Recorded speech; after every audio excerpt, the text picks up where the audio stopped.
പ്രിയരെ, നമസ്കാരം. അവൾക്ക് 100 കൂട്ടം പ്രശ്നങ്ങളായിരുന്നു. ഒന്നൊഴിയേണ്ട അതിനു മുമ്പേ മറ്റൊന്ന് കടന്നു വരും. പരിഹരിക്കപ്പെടാനാകാതെ പ്രശ്നങ്ങൾ എല്ലാം സ്വാസ്ഥ്യമില്ലാതാക്കുന്നവ തന്നെ. ഒടുവിൽ ഇതാരോടെങ്കിലും ഒന്ന് പറയണമെന്ന് തോന്നി. അങ്ങനെയാണ് അവൾ അച്ഛൻ്റെ അടുത്തെത്തിയത്. മകൾക്ക് പറയാനുള്ളതെല്ലാം അച്ഛൻ സശ്രദ്ധം കേട്ടു. പറയുന്നതിനിടയിൽ അവളുടെ തേങ്ങലുകൾ ഉയരുന്നുണ്ട്, കണ്ണീരൊഴുകി പരക്കുന്നുമുണ്ട്. എല്ലാം പറഞ്ഞു തീർന്നപ്പോൾ അച്ഛൻ അല്പനേരം ശാന്തനായിരുന്നു. എന്നിട്ട് അവളെ വിളിച്ച് അടുക്കളയിലേക്ക് നടന്നു. അച്ഛൻ അവളോട് പറഞ്ഞു, നീ 3 പാത്രങ്ങളിൽ തുല്യ അളവിൽ വെള്ളമെടുത്ത് 3 അടുപ്പുകളിലായി വയ്ക്കൂ. ഒരുപോലെ 3 പാത്രത്തിനും ചൂട് നൽകുകയും വേണം. അവൾക്കൊന്നും മനസ്സിലായില്ല. എങ്കിലും അച്ഛൻ പറഞ്ഞതുപോലെ അവൾ അനുസരിച്ചു.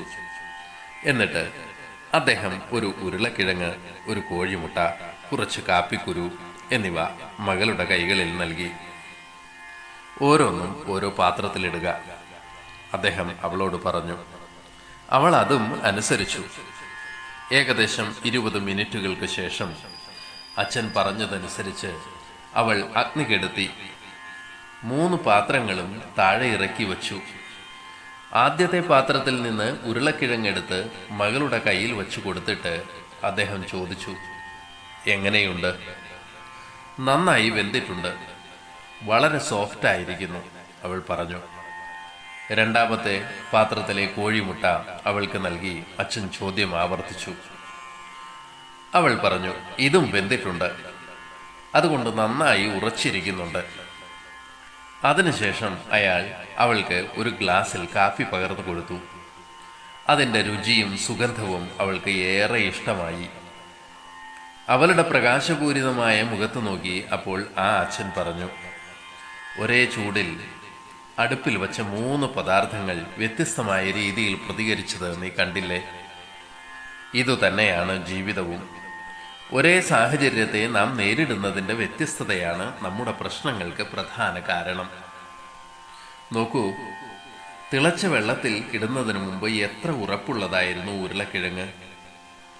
അല്പം ചൂട് തട്ടിയപ്പോഴേക്കും അതിൻ്റെ ഉറപ്പെല്ലാം അപ്രത്യക്ഷമായി, അത് പഞ്ഞി കണക്കായി. എന്നാൽ സ്വതവേ ദ്രവപദാർത്ഥത്തെ ഉൾക്കൊണ്ടിരുന്ന കോഴിമുട്ട അതേ അളവിൽ ഖരപദാർത്ഥമായി. കാപ്പിക്കുരുവിൻ്റെ കാര്യം എടുത്തു നോക്കൂ. തന്നെ തിളപ്പിച്ച വെള്ളത്തിന് തൻ്റെ സത്തയുടെ രുചിയും ഗന്ധവും നൽകി. വെറും ജലത്തെ അത് സ്വാദിഷ്ടമായ കാപ്പിയാക്കി മാറ്റി. പ്രിയരെ, ഈ അച്ഛൻ മകൾക്ക് മുമ്പിൽ അവതരിപ്പിച്ച പരീക്ഷണത്തിൽ ഒരു കാര്യം ഒളിഞ്ഞിരിപ്പുണ്ട്. സാഹചര്യങ്ങളല്ല മനുഷ്യരെ മറ്റൊന്നാക്കി മാറ്റുന്നത്, നാം അതിനോട് പുലർത്തുന്ന മനോഭാവം തന്നെയാണ്. ധീരർ എന്ന് നടിക്കുന്നവർ ഒരൽപ്പം ചൂട് തട്ടിയാൽ ഇത്തിരി പോന്ന പ്രതിസന്ധികളിൽ ഉരുളക്കിഴങ്ങ് കണക്കെ വേവാൻ തുടങ്ങും. ചിലർ ദുർബലർ എന്ന് നമുക്ക് തോന്നിയേക്കാം. എന്നാൽ പ്രതിസന്ധികൾ അണഞ്ഞാൽ അവർ കൂടുതൽ കരുത്തുള്ളവരും ഉറപ്പുള്ളവരുമായി മാറും.